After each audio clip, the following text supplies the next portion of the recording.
inson hayotida shunaqangi davrlar bo'lishi mumkin. Har bir daqiqangizga, hozirgi kunda har bir soniyangizga shukronalar aytib tashlaydigan bo'lib qolasiz.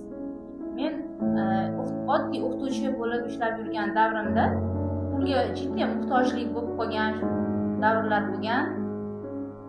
Shu qo'shnim 30 ga pul olganmiz, tugab qolgan. Shu 2 oyda tugadi, 30 ga chiqdik, pul tugadi.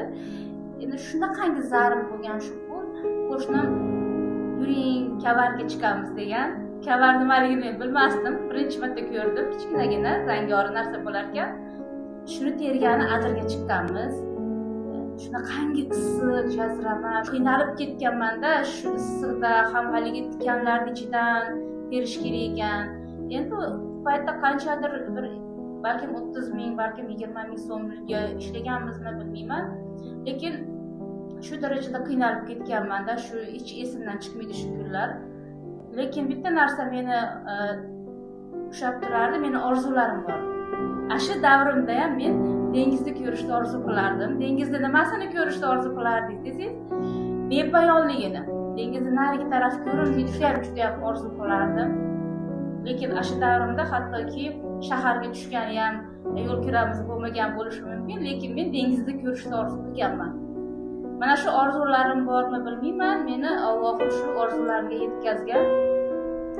Men o'qituvchi bo'lib ishlab yurgan davrimda o'qidim, oliy ma'lumotli bo'ldim. Shundan keyin meni direktor qilib maktabga saylashdi. Konkurslar bo'lardi. Shu Ozarbayjonga konkurs bo'ldi. Men o'quvchini olib bordim. Shu Ozarbayjonda Kaspiy dengizi bor ekan. Shu yerda men o'zimning orzuyimga erishdim.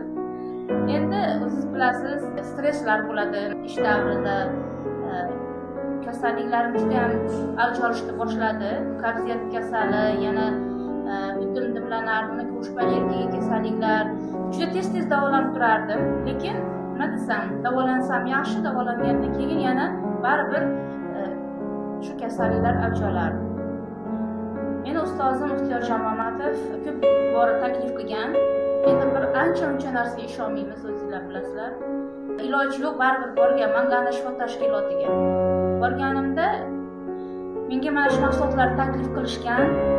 Mana men iste'mol qilganimga 7-8 yil bo'lgan bo'lsa, ana shu shu kasalimdan ham hozir batamom qutulganman. Men ham 40 yillik kasalimdan yaxshi bo'lganman deymanda. Endi unga qo'shilib yana boshqa orzular, nafaqat dengizda, hattoki ummonni ko'rishga muyassar bo'ldim. Men bu Gana shifo tashkilotida faqat sog'lom bo'lib qolmasdan muvaffaqiyatga erishdim.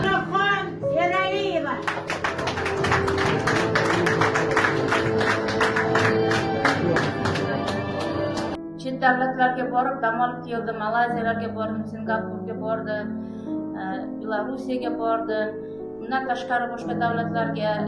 Hozirgi kunda men rivojlandim, shaxs sifatida o'sdim. Shuning uchun har bir daqiqamga shukronalik keltiraman.